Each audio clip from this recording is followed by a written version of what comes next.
Olá pessoal, tudo bem com vocês? Hoje então é a continuação do nosso terceiro capítulo da série dos estudos que a gente está fazendo do livro O Peregrino.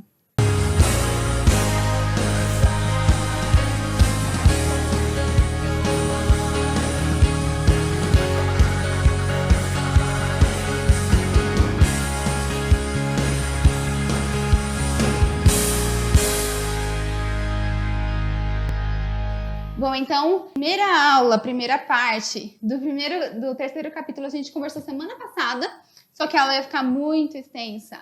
Então a gente vai conversar agora a segunda parte agora. Vamos relembrar o que aconteceu na primeira parte? A primeira parte, então, o nosso amigo peregrino cristão, ele entra na casa do intérprete e ali ele é bem recebido e o intérprete ele tá ali para dar conselhos, exemplos para o cristão de coisas que ele precisa aprender na viagem dele.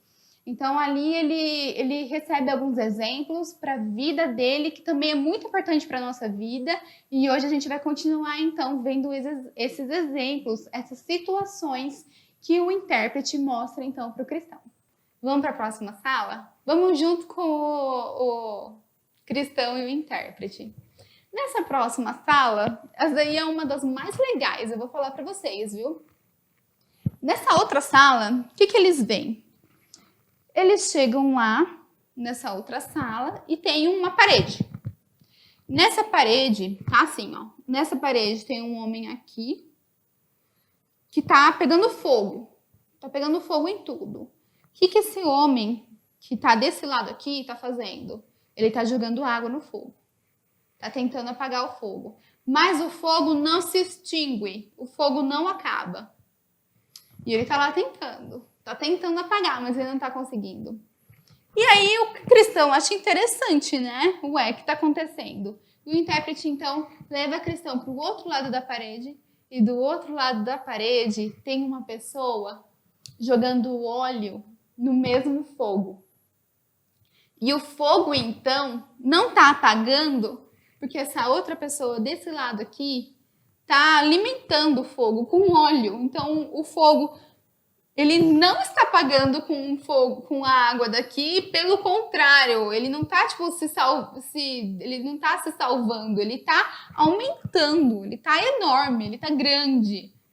E essa é uma das metáforas mais bonitas, os simbolismos mais bonitos dessas salas.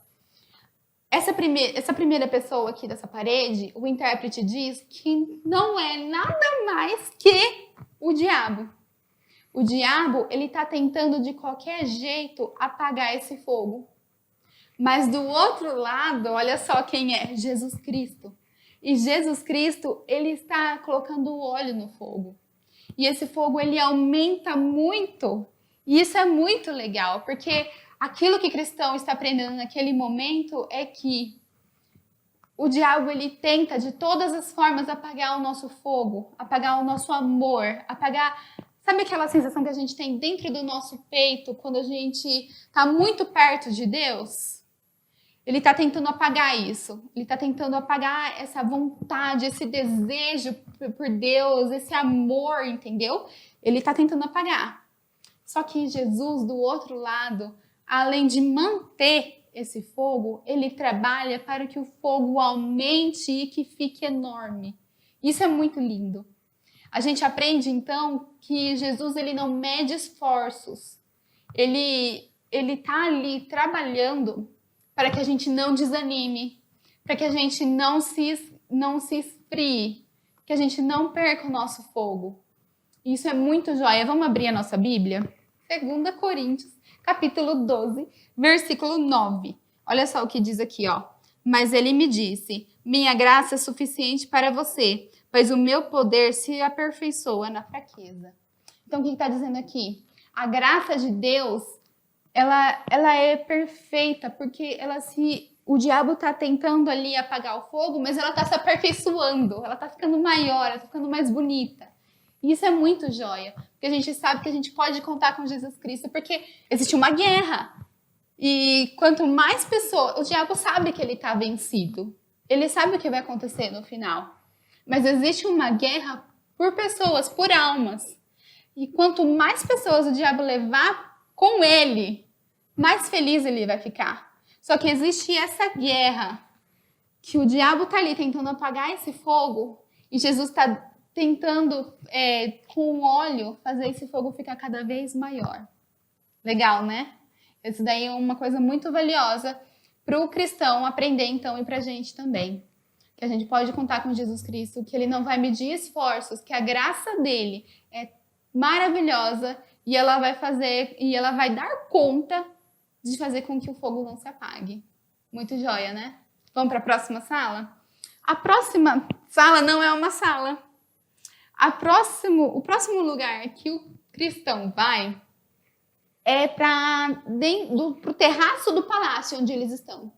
Eles estão dentro do terraço, eles estão olhando assim por cima, o terraço está ali embaixo, e eles estão vendo no terraço pessoas vestindo vestes de ouro.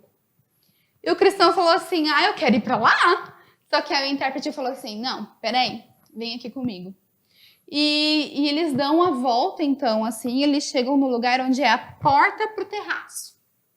E ali do lado de fora, então, eles veem algumas pessoas ali. Tem várias pessoas do lado de fora que querem entrar no terraço, lógico. As pessoas usam vestes de ouro ali, deve ser muito legal. Só que tem várias pessoas ali e tem um cara, uma pessoa que está numa mesa assim, com um livro e uma caneta. No caso, em 1600, uma pena na mão. E ele está pronto, aguardando. E acontece uma cena nessa hora. Uma pessoa, ela chega para essa pessoa da mesa e fala assim: escreve o meu nome no livro.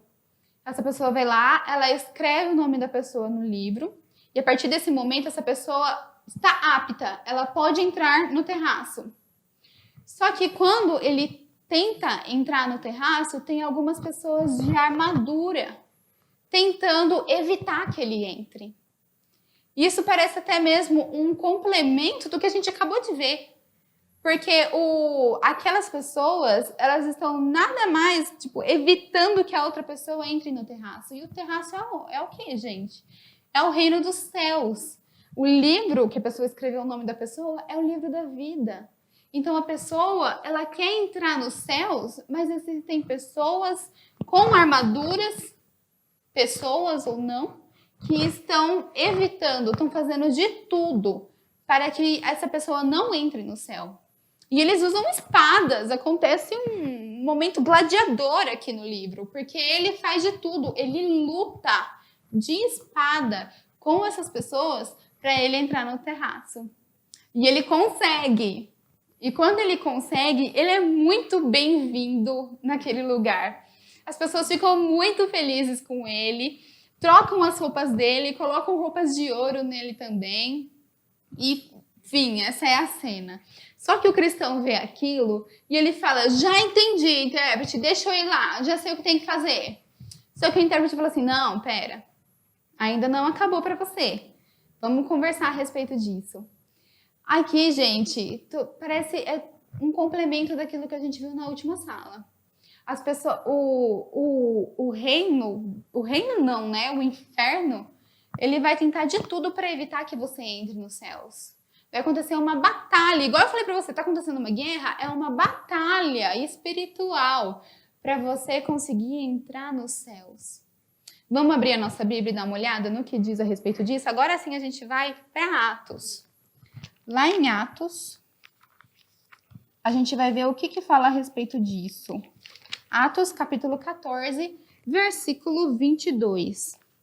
Fortalecendo os discípulos e encorajando-os a permanecer na fé, dizendo: é necessário que passemos por muitas tribulações para entrarmos no reino de Deus. Quem está dizendo aqui? Cristão, a sua entrada no reino de Deus vai ser maravilhosa. Você vai usar roupas de ouro, mas vai ser difícil. Não vai ser fácil. E não é fácil, gente. Nós temos tentações e nós pecamos todos os dias, o tempo todo, minuto a minuto. É muito difícil, não é fácil. Mas quando a gente consegue, a gente entra no terraço, entra no reino dos céus, a gente recebe, nós somos recebidos com muito amor, nós somos recebidos, trocam as nossas vestes, colocam vestes de ouro. E não é fácil. Nunca, não vai ser fácil. Não é fácil entrar no reino dos céus. Por isso que a porta é estreita, por isso que o caminho é tortuoso, é difícil, mas vale a pena. É isso que tá dizendo ali nessa cena. Muito legal, né? Vamos para outra? Essa outra cena é um pouquinho conturbada. Confesso para vocês que ela deixa a pessoa muito triste quando lê. Quando o cristão entra nessa outra sala, tem um homem dentro de uma jaula. E ele abre, e ele tá dentro de uma jaula, e ele tá muito triste, muito triste. E o cristão chega nele e pergunta, fala assim, quem é você?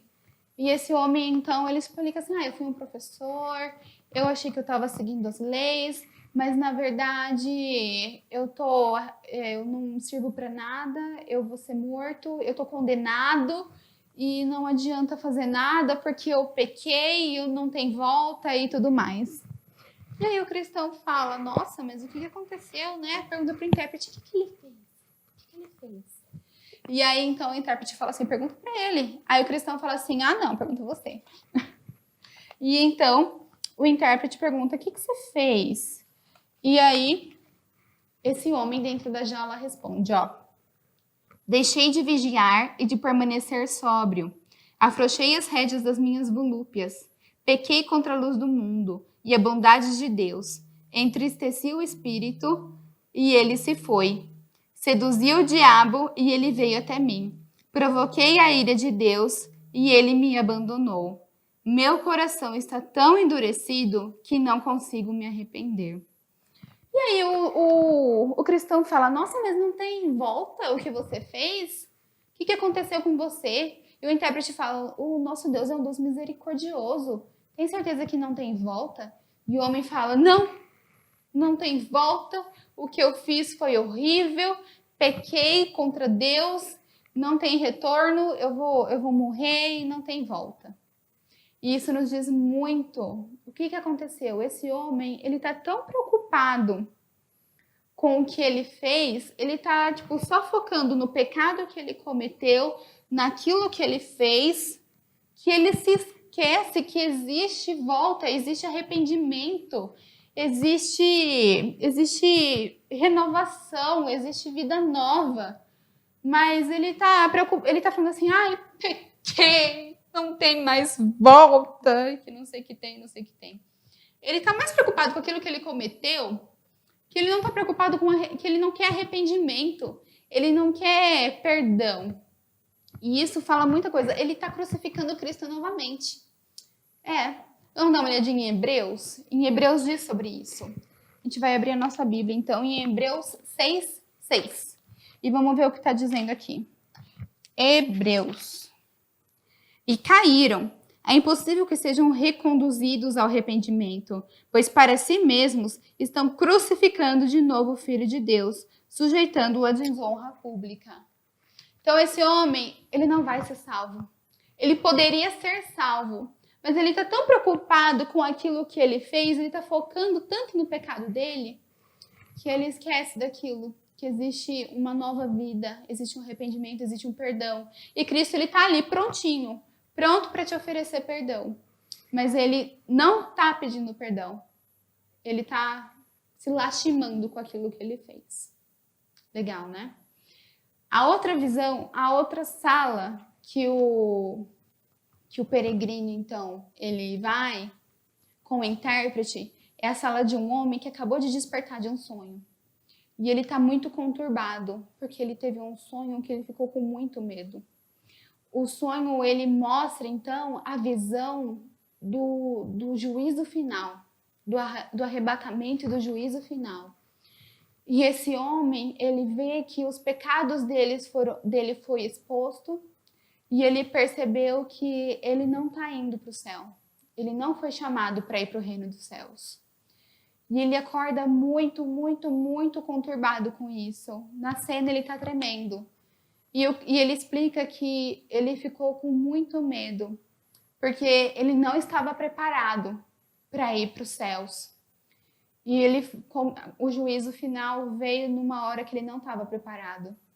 Isso é uma coisa para a gente também prestar atenção. Porque diz na Bíblia que Jesus vai aparecer, ele vai ser como um ladrão à noite. Ele vai aparecer sem que ninguém esteja esperando. Então, nós precisamos estar preparados sempre, que nós não sabemos quando vai acontecer. Vamos abrir a nossa Bíblia, então, lá em 2 Tessalonicenses. E vamos ver o que diz a respeito disso. Será que tem alguma passagem a respeito dessa situação? 2 Tessalonicenses, capítulo 4, versículo 16. Pois, dada a ordem com a voz do arcanjo e o ressoar da trombeta de Deus, o próprio Senhor descerá dos céus, e os mortos em Cristo ressuscitarão primeiro. Essa é a visão, então, do juízo final. Depois nós, os que estivermos vivos, seremos arrebatados com eles nas nuvens, para o encontro com o Senhor nos ares, e assim estaremos com o Senhor para sempre. Não tem volta. Quando aconteceu o juízo final, aconteceu o juízo final. Não tem retorno. Então nós precisamos estar sempre preparados para isso. Então termina os exemplos, os conselhos que o intérprete tem para passar para o cristão.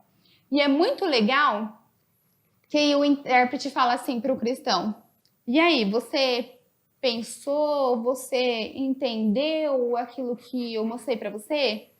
E o cristão fala assim: eu tô morrendo de medo e tô muito feliz ao mesmo tempo. E então o intérprete se despede de cristão. E cristão, ele continua o caminho dele. Só que esse caminho dele é o seguinte: o caminho é uma subidinha, e tem muro de um lado e muro do outro. E esses muros chamam salvação. E aqui acontece uma das passagens mais bonitas da Bíblia. Gente, vocês não acreditam, do livro. Vocês não acreditam que acontece. Vamos dar uma olhada aqui? O que acontece com o cristão? O que vocês acham? Ah, gente, é muito lindo. Eu vou ler para vocês. Nele, vi que a estrada pela qual o cristão viajaria era acompanhada por um muro dos dois lados. O muro chamava-se salvação. Por esse caminho ascendente, seguiu o sobrecarregado cristão, não sem dificuldade por conta do fardo das suas costas. E assim, ele prosseguiu até chegar a um local elevado, sobre o qual havia uma cruz, e um pouco abaixo, um sepulcro. Vi em meu sonho que quando o cristão se aproximou da cruz, seu fardo soltou-se de seus ombros e tombou, rolando ladeira abaixo até chegar ao sepulcro, onde caiu, e eu não o vi mais. Cristão sentiu-se leve e feliz e disse com o coração alegre: ele me trouxe descanso com sua dor e vida com sua morte. Então, parou para observar e refletir, pois estava muito surpreso que a visão da cruz tinha tirado o fardo de suas costas. Ele olhou e olhou, até que as fontes em seus olhos transbordaram de seu rosto. E enquanto ele observava e chorava, viu 3 seres resplandecentes que saudaram, dizendo: a paz esteja contigo, teus pecados estão perdoados, falou o primeiro. O segundo despiu de seus farrapos e o vestiu com roupas novas. E o terceiro fez uma marca em sua testa e lhe deu um pergaminho lacrado com um selo, instruindo o cristão a entregá-lo no portão celestial. E com isso, os 3 partiram. Gente, que coisa mais linda! Cristão, então, chega no pé do sepulcro de Jesus Cristo e ali o seu fardo é solto automaticamente. Sozinho, ele não precisou fazer nada para que o seu fardo se soltasse. Rolou e o cristão nunca mais viu. E então ele recebe várias coisas, várias boas-vindas dos anjos. E ele chora muito porque ele está muito feliz que ele se desfez do seu pecado, se desfez do seu fardo. Aquilo não incomoda mais ele. Por quê? Que é o que o primeiro anjo diz para ele: os seus pecados foram perdoados. Mas a história, gente, não termina. Não acaba por aí. A gente ainda vai ter várias situações, vários lugares que o cristão vai parar, vai aprender várias coisas, vai usar aquilo que ele aprendeu aqui na casa do intérprete. e vai ter muita coisa para acontecer até ele chegar na cidade celestial. Afinal de contas, agora ele tem um pergaminho para entregar lá. Gente, essa aula foi cumprida, várias coisas a gente aprendeu hoje, mas foi uma aula muito legal. A gente, então, conversa semana que vem com o Ricardo a respeito do quarto capítulo.